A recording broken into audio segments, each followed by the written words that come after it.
to the Phanlot podcast for everything you need for Phillies baseball. So, I am Vince, and this is Rachel. Oh, I'm sorry. Rachel, okay? Normal? Normal, yes, please. I'm not going to go with the Rachel. No. No. So, First, let's go into our sponsors. our sponsors are Body Check. Find them at www.bodycheckwellness.com. Use promo code OCS for 25% off all of your CBD needs. CBD oil is an amazing thing, and Totally agree. we can all agree on that. Next, it is Norse Beard. I have the words on this one, so I need help. What are you looking at? I'm looking for the promo code. Sorry, this is our first, and Yeah. we're not that great. As Justin from Ducko says, we're so green. Yeah, we were very green. Norse Beard is a sponsor of OCS. Using their sponsor code is probably OCS. What are you looking at? I think I'm in Body Check. Because that's what's happening right now. I'll look on real quick. Sure.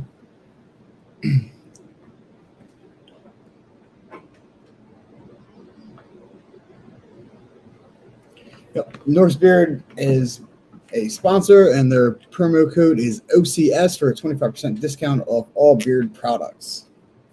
Yes, let's go into Harp news real quick. Yeah. So he got his pins removed the other day, which is great. That's awesome for him being able to hit again. They did take him out of the batting training. He had a sore elbow, so they said for now on, when he comes back, he will definitely be the DH for the rest of the year. We will never expect him back this season as the right outfielder. But he will be our DH. I mean, he served a very prominent role as DH for the portion of the season that he was in for. And the team prior was dominating when he was in that lineup. I think I'm sorry, I'm going to cut you off, but he was a dominant player. The team played great. We had our snowball games where we were doing great and then we just blew it at the end. But I think that was pretty much prior Girardi. And then Girardi got relinquished, and then we lost Harper, so it's you can't have any statistics to put that in. I actually think that our team got a lot better surprisingly, after Harper got injured, because he's our MV3 currently until the new one gets picked, which sucks because he was actually really in the running to be a repeat MVP this year. But I feel like the team really kind of came together after Harper got injured. Segura was out as well. He's a huge hitter for us and defensive player for us also. Also, Girardi being fired was huge. I shouldn't smile for that, but I'm definitely fucking smiling for that. Well, it's kind of it's the fucked up thing is that you had a gem on your coaching staff. Because, Harper, from him being out, the team is 22-13. Well, 22-14 now. Or, I'm sorry, 23-13 now since this win. And that's just him being in the DH role. And not saying anything against Castellanos. His defense is acceptable. I feel like Castellanos has been having a hard time finding his place here in Philadelphia. Yeah. He doesn't really know exactly how to take the fans because Philly fans will always let you know when you're amazing and when you suck. And I don't think Castellanos expected that. But that's the charm of the Philly fans. Yeah, that's Philly life. If you're going to come into Philadelphia, you're going to expect to be ridiculed and just subject to any kind of scrutiny that we're going to put you under. When you're doing bad, we're going to tell you you're doing bad. Oh, look at Alec Boehm. I fucking hate this city. He owned it, got a standing ovation when he came back, and look at how he's playing now. He is incredible. Hey. His defense has improved so much. His offense is unbelievable, especially in the month of August and I think the ending of July. Yeah, we had Schwarber. He was Mr. June before the All-Star break, and then he came back. Besides that one series, which Philly's kind of sucked in. Yeah. Besides that, he came back and it was amazing. And he's everybody's talking about Boehm right now. Let's get a Boehm run. But this is a team that's starting to finally find its roots.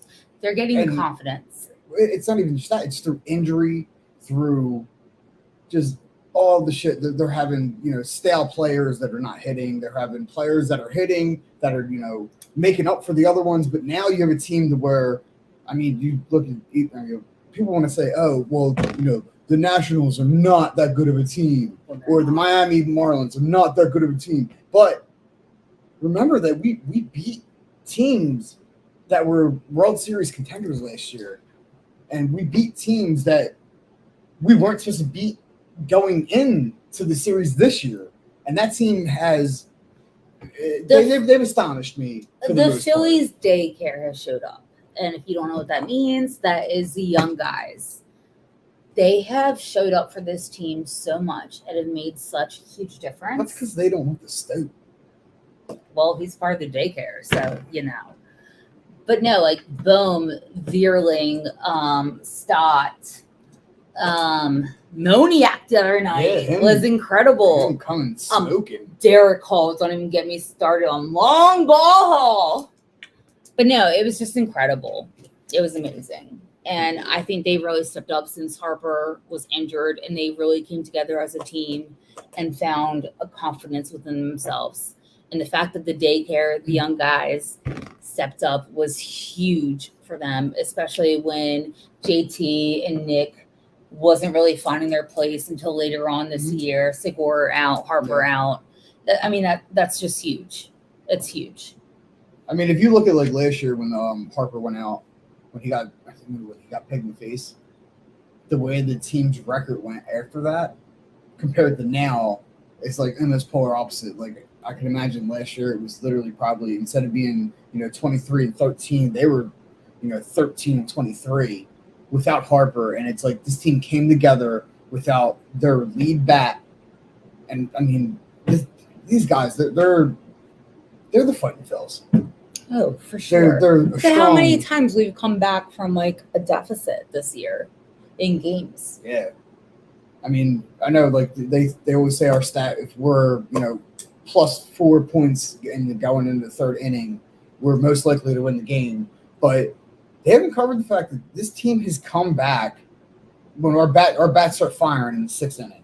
Mm-hmm. So when the sixth inning happens, we have, I think, probably in the National League at least, the most amount of runs pulled. Also, we're second now in the wild card stretch. That's huge. This is the most we've been over .500, I think, this entire season. Well, I expected that with the Braves.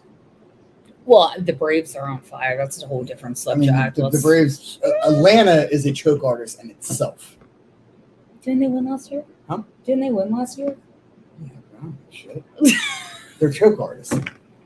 They didn't choke last year. Yeah, well, they also didn't go up mad points against the Patriots and then blow it in the second half of the game. Patriots, that's football. Yeah, I know, but Atlanta, choke artists.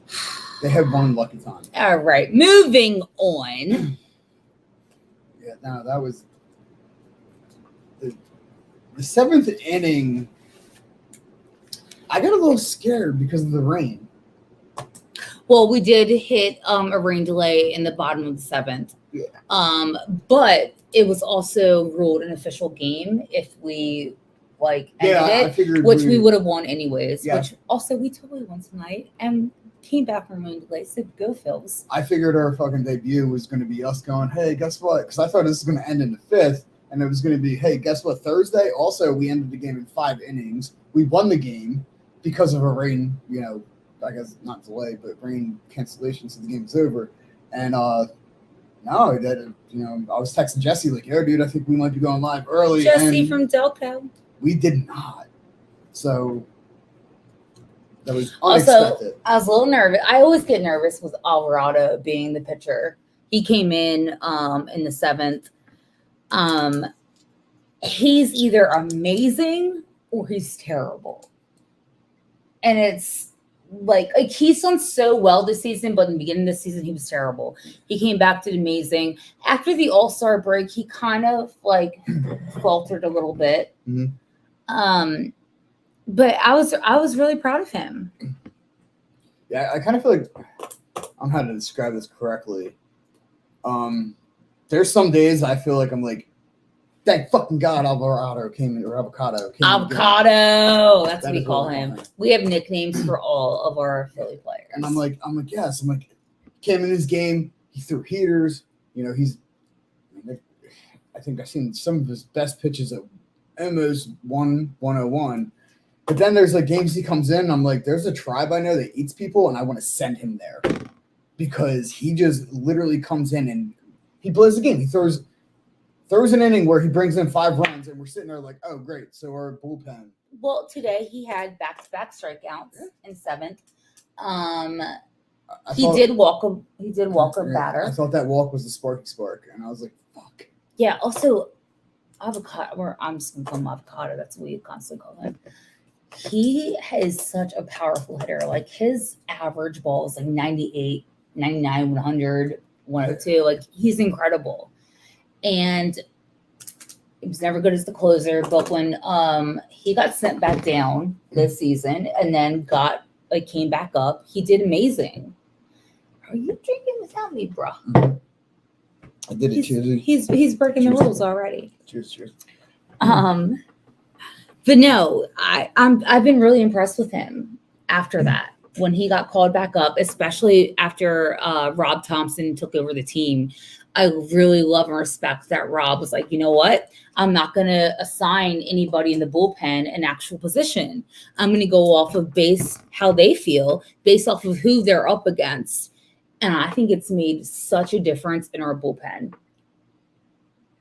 I think, and I mean, because I'm going to piggyback off, our natural TV station that we watch a game on, because I completely agree with them. Are you talking about John Kruk? No, actually, I'm talking about I love you, Cruckers. I knew it was good. The bullpen is no longer just one person, which is it never fucking has been awesome. one person. But also, the decisions that they're making on pitchers is no longer like, oh, well, Brogdon's our next guy. Well, that's what I'm saying. That's exactly what I'm saying. Like Rob, like Girardi's like, oh, you need at least 3 days rest. Mm-hmm. Or you're not even considered. Yeah. And Rob Thompson's just like, okay, tell me how you feel. How do you feel going up against this guy? He definitely does the battle against right-handed pitchers and like right-handed batters and vice versa. He looks at the matchup and Rob Thompson is such a good communicator with his team.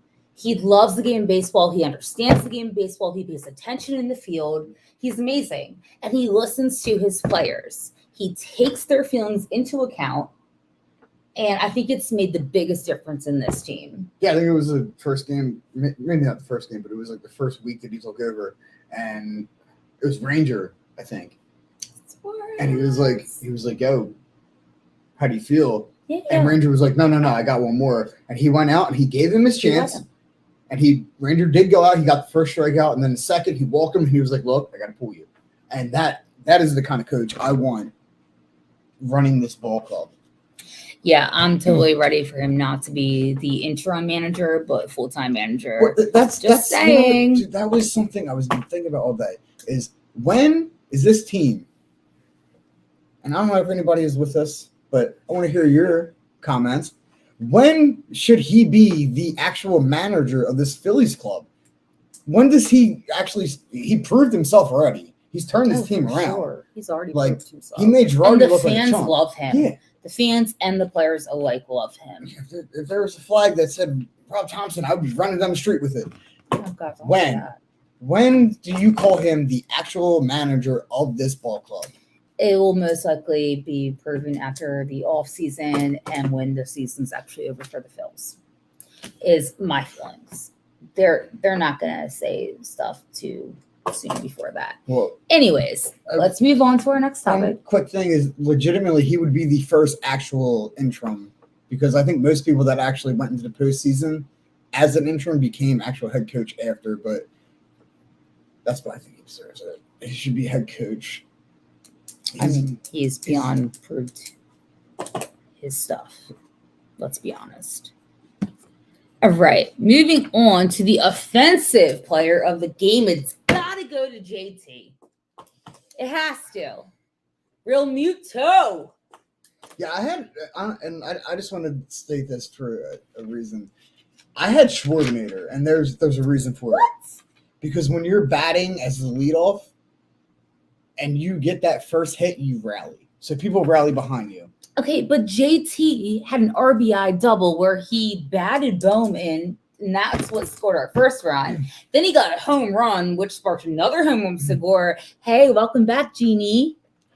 Thank God he's back. Dude, it's so great to have Segura back. But no, I think JT had the best offensive plays of this game today. See, that's why I wanted to have that subcategory of batting, because JT that is offensive. Batting is offensive. I know, but the player I feel like the player that sparks it is Schwartz. So Schwartz starts it when he gets that first hit. Let me look over my notes. Did Schwarber even get a run today? Actually, yeah, Schwarber got a run off of. Hold on 1 second, if I remember correctly. We're noobs. Forgive us. No, it was off Bohm in the. Oh, he hit a single in the first, and then he hit a double later on today. Yeah, and then Bohm knocked him in. Yeah. He's been so amazing. I know we talked about this earlier, but he's been amazing. But I still stand by. I think JT was definitely the offensive player of this game tonight. I really do. Mm-hmm. I think he did amazing. And it's been awesome to see because he was very, very slow to start the season. I know you and I complained a lot about him earlier this season. We were like, where is the best damn catcher in baseball at? That's a lot of this team. And I'm hoping that Nick, I hope he actually makes me feel like shit about myself like I did when it came to Schwarber. Like, I don't know if you remember the one time. Oh, I remember. I was sitting there and I was like, yo, I want to sit here. I want to take this moment. I want to apologize to Schwarber because I was like, I don't even know why the fuck you're on this team, because you had a home run the first game, and then it was just pretty much radio silence after. And then this guy just came out, and if I was making a calendar of baseball players, Mr. June. He was Mr. June. He was Mr. June. He was done. You know who'd be Mr. July? Al Bohm. Going into August, guess who's been hitting lately? Nick Castellanos. So, and also JT Realmuto. I know, which really fucks up this like weird rumor theory that Nick is a cold hitter. And I was trying to find it earlier, so we talked about this. Yeah, I wanted proof. I wanted to be able to be like, "Hey guys, yeah, Nick is a cold hitter." Meaning he hits better when the season goes on and it gets colder out. But then I sit here and I'm like, you know what? Maybe I'm sitting here speaking rumors, but if I can sit here and pray on one thing, it's Harper comes back. We have the batting we have now. We got long ball coming in. It right. You know, we got JT, we got fucking Matty V, we got all these guys coming out and just cracking them. Can I just say, I was hoping so badly that Reese would hit his 5th straight home run in a series, but we're in a ball game. But whatever, he did not. It's okay. I love you, Reese. So I want to get around the pitching. Okay. Wait. Because I have a lot to say on that one. It's defensive. Let's go to defensive player of the game. I actually think it was Segura, which is funny because I felt like earlier he kind of screwed up, but it was not his fault. It wasn't his fault. But when he missed that pop out and the foul ball, I was like, oh no, Genie. But I really think he came through in the end. I'm going to nominate Gene Segura for the defensive player. I wouldn't, because I can imagine they probably have it on the stats as like a blind double play or some dumb. It was an shit, E9. Yeah. What? I believe. Yeah. They called an error? No, it was. Wait, I might be thinking about somebody else. Let me see. No. I'm sorry. Yes, it was. That was Boom's for like in the first, the bottom of the first. All right. That was Boom. He got a double due to an E9. So yeah, that was not Segura. That's my bad. Okay. Segura's. I mean, he's back in full form pretty much, and I'm happy about that. My defensive player of the game, and this is going to be crazy, but I gave it to Sosa. Really? Off that one play? That scooper he had, I thought that was fucking amazing. He was able to not only grab it but spin, and as he spun, he came up and threw the ball, and I kind of right, but that was I felt like that was his only like. He didn't make any play of mistakes. the game though. He didn't make any mistakes. All the other plays they were hitting the gaps. I mean, I think, but they had six hits in the game. I just feel like Segura had a little bit more. Mm-hmm. And I cannot say enough how happy I am to have him back, both in the defense and in the offense. He's been somebody that we've been missing for a long time now. I'm wondering when him and Schwarber are going to find a different place. Because I love. He started out as the I love Genie in that one spot. If I need, I mean, Schwarber is a hitter, and I would like to see Schwarber. And I know you're a Reese Hops fanatic, but I would love to see Schwarber in the second. And you can't say third because when Harper comes always going to be Harper's spot. MV3 for a reason. So yes. Also, Harp, if you ever get like taken out of this game, we would totally love you to be a part of the commentary booth. I'm just saying. Yeah, you come join us. Not us. He did amazing with Croc and T-Mac. Yeah, you come join us. Well, we can just blip you out of the water. Don't give me heart palpitations like that. If I was Rob and I had Schwarber and Hoskins. We just call him Reese Hops. Hopskin. I would probably go. I would put Reese or him in the 5 spot. No, I totally disagree with you respectively. And then one of the other one would be in the 4 spot. I would keep them next to each other because I feel like they bat with each other as they play. But I absolutely love Schwarber being the leadoff man. I think he has proven himself as being an incredible hitter there. Reese Hoskins. He's my big fella, Reese. Love him. I love him in the second. Obviously, when Harper comes back, he has to be third. There's no question about that. I actually really love Hall in the 3rd spot, but that's going to be taken away when Harper comes back. When he starts becoming a relief position player, I would love to see him in the 8 or 7 spot. Who? Hall. Because you have your main 4, and then you have your good batters, and your 9th spot, which even most of the times our 9th spot is like Stubbs. It's our daycare. Yeah, but they're incredible. But like, look at the times that Stubbs has come in clutch. Look at the times that Stote has come in clutch. Our daycare. Saying, our young guys. So if you have him in the 8th spot and you run the order, which if I could literally run it through my head, I would probably go. Man, this be. I might fuck this up. I'm certainly gonna fuck it up. So I would go Genie. This is your starting lineup. This is my ideal lineup. How do we get from that to defensive player? Because we started talking about batting, I think. So I would talk about. I mean, we can save this and we can get past defense. Like our infield, outfield. All right, so we'll end with that because then it gives me time to think about the perfect lineup I would set. But that's another topic. I want to say one thing, and actually, it's a 2-part thing because I fucking hate it when our pitchers. You can do math. Go ahead. I hate it when our pitchers are at 40 pitches in 2 innings. Okay, so I fucking hate it. Now we're going into pitching, and I was so disappointed in Wheeler tonight. Yes, we got the W, but dude, hang on, let me go through my notes. Yes, I take notes. I'm that kind of nerd. When was it? Just in the wait for me to read. I might be a slow reader. I think this is the first game he's walked the most amount of people. First of all, this was his highest pitch count. We have a low battery. This was his highest pitch count all season long. He got well over 100 pitches, but he was taken out in. He did.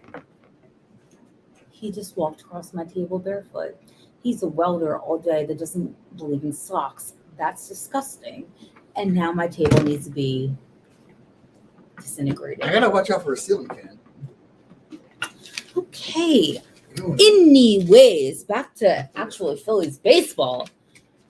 First of all, Wheeler had so many full counts tonight that I was shocked. That is not him. He's like our ace. Typically when Wheeler's on the mound, you're like, oh, we got this game in the bag. Like, no question. And yes, but we did have this game in the bag, but it was not because of Wheeler. I have to read my notes. Give me a second. I bet you Jesse from Delco right now is like, you're so great.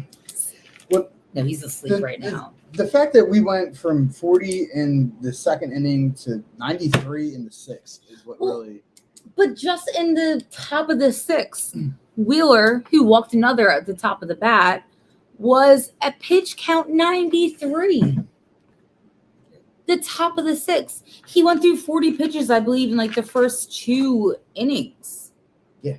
Yeah. That's not him. No. Not him at all. And it kind of sucks because I think last year around this time, I think it was like a day or two before this actual date, we were honoring Roy Halladay, and Wheeler played that game. Literally threw a no-hitter that game. Close. Well, he didn't pitch but game. do you remember that quote? He's like, I felt like Halladay's like arm was on my shoulder, and he did fantastic. And I was kind of like hoping for a repeat of that. Well, also, don't you think that like, because I know this is pretty much now All-Star year later, because the All-Star game, they disrespected him. Oh, for sure. Like they made him a closing pitcher, and it's like, dude, that guy fucking smokes people. No, this year he wasn't even invited to the All-Star game, and he should have been. Him and Aaron Nola should have been invited, and they were completely snubbed. Yeah. Absolutely. I'm so grateful we had Schwarber there. Though don't get me started on his home run derby. That's another fucking topic. But let's stay on topic. I'm very happy with our offense. Yeah. Our defense had a few hiccups, but they came through. I'm happy with them too. I'm not that pleased with Wheeler's pitching. No, he had when we're talking about his previous pitching in his games and his record. I think this was one of his like biggest battles pitching today this season. Yeah, he struggled. He hit a lot of dirty balls today. Yeah, he had a lot of full counts, a lot of 3-2 counts, a lot of them. He hit the chalk a lot. I mean, the batter box on the other side, he was just hitting the line on every other pitch, and I'm like, this is not the Wheeler I remember. So I mean, we're gonna with what we added, I love it, but with him, he needs a shit ton of improvement. And that's. I just think this is an off game for him. He's been an ace this entire season for us. Like, I'm not going to take this one game and say that Wheeler needs to like get in line, needs help. No, I just think he had an off game. It happens. It's fine. They had so many rain delays in tonight's game, starting off in the middle, coming back, blah, blah, blah. Mm-hmm. Like it messes with a pitcher. It messes with players. It does. Like you have to stay warm. You have to be able, stay hot and ready. And it's hard when they're like, well, this is technically an official game. You might come back, you might not. Like it's hard. I give him credit for what he did. This is not his best at all. Like I said, this was a career high for him this season of pitching counts. And I expected more from him, but I'm also I give him credit where credit is due. Well, the good note is we have 2 more games against the Miami Marlins, and they can figure themselves out because I hate the term that, oh, they're a shitty team, we should beat them, but they're still a Major League Baseball Well, team. first off, though, like typically we lose to the Marlins, the Fish, when we go to Florida, and we dominated them, which was huge for this team this season. So I'm hoping that that kind of momentum continues on at home. But overall, I'm happy with the game. I'm happy with the outcome. We won. Go Phils. Like, let's get to October. Yeah. Going to that next subject. I think that's our last That subject, was- baby. Oh, well, Should I do a mom joke? if that makes you happy, I mean, I feel like to say the Phillies are, I think, now 62-48, which is beautiful. I mean, I don't know that math, but they're a lot over 500, and that is beautiful. I love it. This is a great record that we have going this season. I have a lot of, as HK Harry Kellis will say, I have a lot of high hopes right now for them. And our closing pitching, like in closing, as we end this out, our closing pitching has just Sir Anthony, turned around. he should be named our closer, but I'm still okay with, that's in my opinion, I'm still okay with how Rob Thompson is doing the bullpen and all that. Like, I'm okay nobody actually having an official role, but Dude, but I'm on Nelson. I like not as a closer. He's great. I feel like Nelson does the barely falter. I feel like this is going different subject, but I feel like he kind of really fucks up when he starts. And then when they put like Nick Nelson in after him, it like shifts. It turns around. I love him following Billy Falter, but that's another story. I feel like it's his alter ego because Bailey got rid of them fucking glasses that he needs to put back on. Glasses. I know, man, right? Is it contacts or did he get corrective surgery? Either way, even if they're fake, bring back the big old black glasses. He lit it. I mean, I wouldn't say he lit it up last year, but he did great last year with them glasses, and then he got rid of them. To be fair, he's not doing terrible, but he's also not doing amazing. But I'm also very hopeful on the guys that we got in the trade deadline, and we're just moving forward and looking above. Yeah, I'm excited. I think what's his name? Should pitch tomorrow? No. Thor. Yeah. Syndergaard is his. Yes, Syndergaard. Yeah. I think he either pitches tomorrow or the day after. I'd like to see his second outing. Maybe his third one, I'll start judging him. And then, I just think he's fucking probably going to be a piece of shit after that. But that's totally different. I'm a judgmental person. But I like what he did in his, he used his powers to end the game in 5 innings. So, fucking God bless that guy. That's such like a scene with that lightning strike in the sky. Oh. Yeah, that was like right when they won the game. Topic right now, they called it. But yeah, I agree. So I think that's that. Yeah, that kind of that's ends. how we're gonna wrap this up. The Phillies, they won the game. They are with a mom joke having or a whatever. great record. Okay, go ahead and do your mom joke. Don't, because you already said it. No, You already said his name. What? You already said his name. What name? Oh, you're not gonna end it with your Thor joke. It's gonna end it with the one I posted on my personal Facebook today. Are you allowed to laugh out loud in Hawaii, or is it only like a low ha? All right. Anyways, we hope you all enjoyed this. Sorry, we're the noobs. Yeah, we're good. Or as our son would say, we're the fat noobs. God bless his soul. So for Rachel and Vince finally joining the network, we would love to see you guys more often. And Also, shout out from Jesse from Delco for believing in us and helping us along the way. Loved him. And eventually, when we win, we're gonna have fireworks shows. What do you mean eventually when we win? We won tonight. No, I'm saying eventually we're gonna. And have you're not fireworks allowed shows. to. You're not allowed to do fireworks. Why? Because we're in an apartment complex. Oh God. Doesn't count as a place. Still in fireworks. No. Thank you guys for watching. We hope you enjoyed this, and we're looking forward to going live again the next game. Go Phils. I don't know how to end this.